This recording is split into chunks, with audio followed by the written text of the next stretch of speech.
Welcome back to Mechanics and Control of Robotic Manipulator. Today we are going to see the third example on robot kinematics. However, here actually the example would be slightly different. So the second example itself we are taking, but we are trying to derive the differential kinematics. That is what we are interested here. So in the sense we are actually trying to do the velocity propagation, and as well as at the end we are trying to find the Jacobian matrix. So we'll take the same example what we have actually taken earlier. In the sense we will actually take 3R serial manipulator, and this is the configuration we are taking, and we know already how to actually fix the frame. You remember, right? So this is the fixed frame, fixing the frame, and then based on the fixed frame we can actually obtain the DH parameters, right? So this is the way we have actually obtained the DH parameter. So after that we have found the individual transformation matrices, right? This is what we have discussed in the last video session. And based on that, what one can actually see that we can find the final transformation matrix, which is actually a fourth transformation matrix of 4 with respect to 0, that we can find it. Okay, so then this is the kinematic solution what we call position model, and this is what your rotation matrix.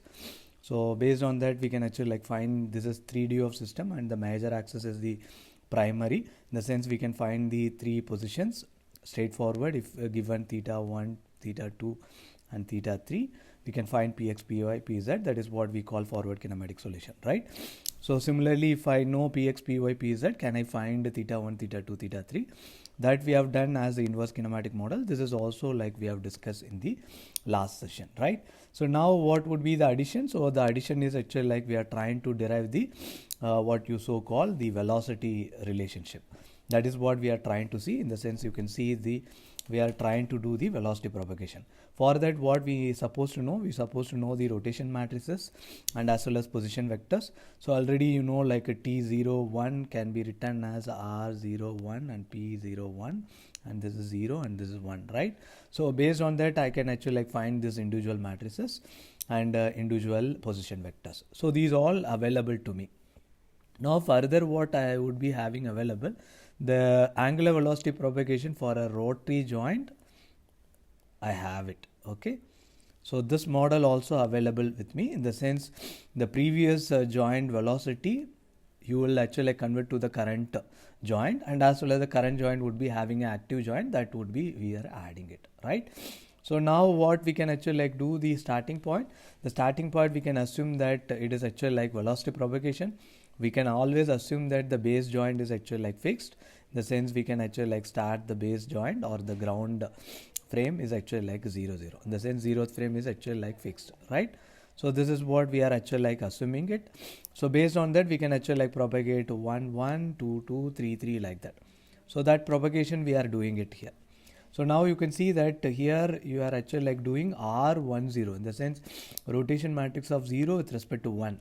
But what we found is actually R, you can say 1 with respect to 0. In the sense that would be, you can write this, we can write,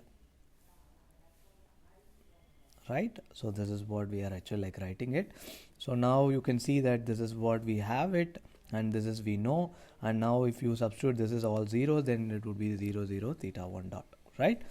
So this is what we obtained. So now omega 1 with respect to 1 we got it. So now we are trying to find omega 2 with respect to 2. So here also the same relation we are using it, and we are actually finding it, and you can see that this is the value of omega 2 with respect to 2 frame, or you can say second frame. Now we'll actually go the third one.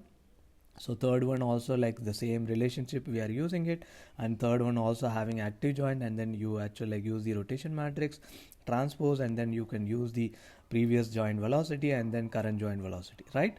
So now this is the current joint velocity with respect to current frame, right? So now the similar sense you can go the fourth one, but fourth one what you know that this is just a dummy. In the sense it is just a tool. In the sense this rotation matrix which we consider as, so both are actually parallel, and only the distance is actually apart. In that sense what you can see, this is simple identity matrix, right?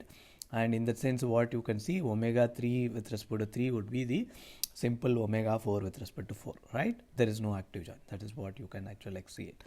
So now what we found omega 4 with respect to 4. In the sense we have found this, we have found this, we have found this, and finally we found this. So now once we found all these things, what we can do, we can go with the linear velocity propagation for a rotary joint, because this is all rotary basis. So this is the relation. If it is actually like a prismatic joint, then you would be adding the, you can say, linear velocity on that particular joint, right? But right now it is actually like linear velocity propagation for a rotary joint. This is the general model. And here also we assume that this a base joint is actually like fixed. In the sense these are actually like zero vector. So that is what we can actually like take it. And we will go forward propagation with respect to 0 to 1. And here actually like you can see that the tangential velocity coming into a picture, right? So this is the previous joint velocity, and this is the tangential velocity due to the rotary joint. So that is what we are applying. And you know, like this is the case, this is joint 1 and this is joint 2. And you can see that this is simple rotary. So obviously the 1 and 2, the linear velocity is supposed to be 0, that we can check whether we are getting it. Yes. And similarly we are going to the second, you can say linear velocity with respect to second frame. You can actually like see. So this is also supposed to be 0 and you are getting it, right? So now go to the third one.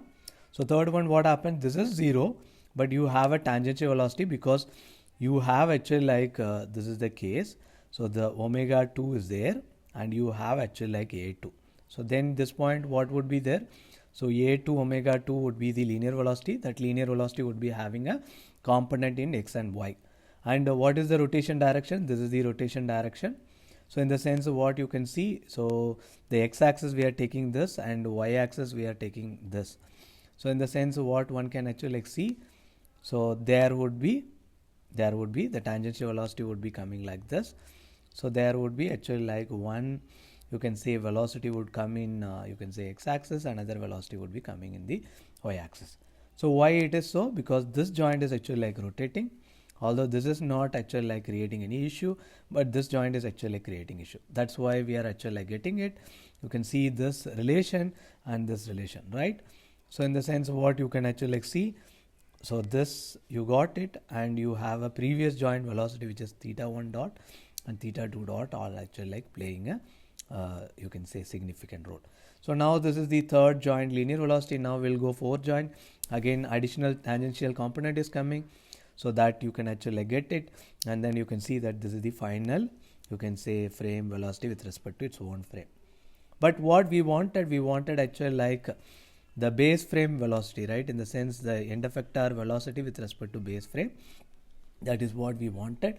So in the sense of what I can find a V of 4 with respect to 0. This I can do it in this way, and I already know this. So this is nothing but R01, R12, R23, R34, or we know already this.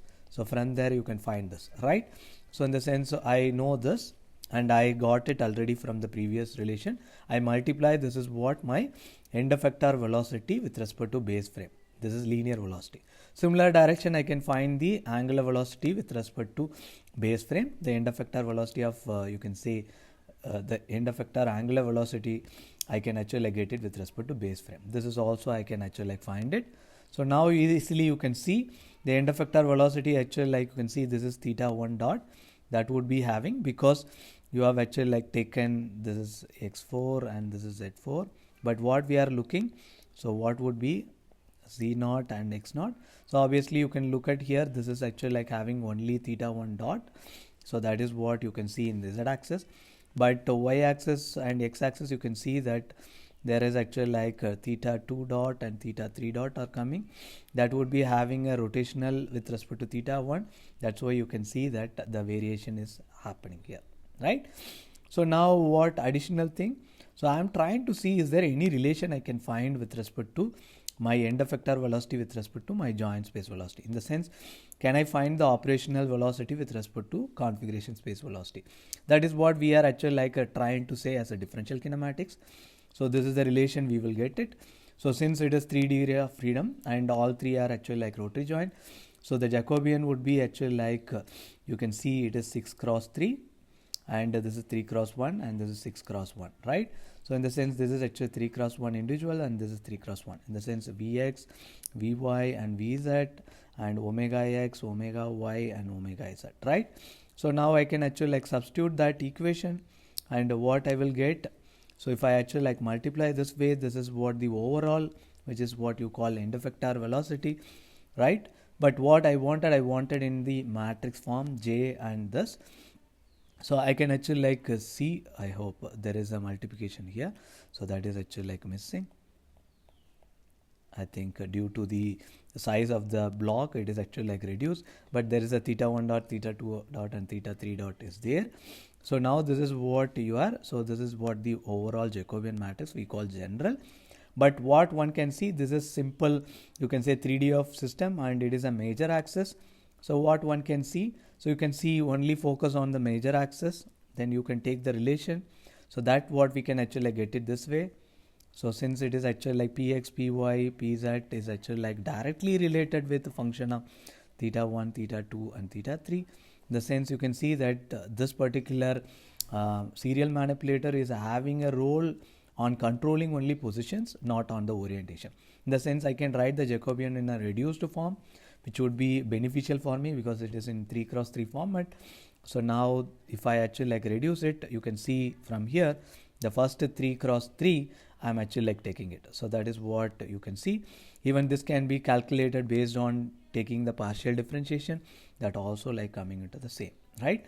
So this is what we call the differential kinematics. I hope you know like how to get it. Although I am little fast, but you can actually like understand because these are all actually like straightforward relations.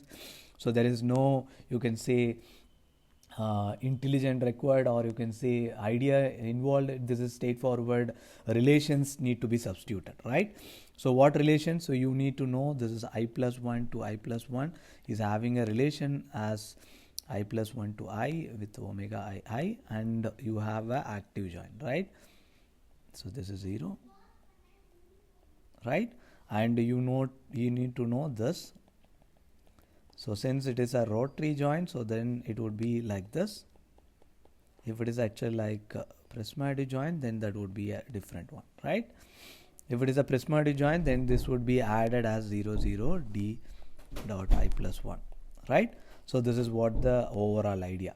So now you can actually like get an idea. This is what the overall picture. I hope you are actually like getting very clear on the velocity, you can say kinematics or differential kinematics. So now we will actually like see why this has come as a reduced, because this particular manipulator can control only the positions, not on the orientation.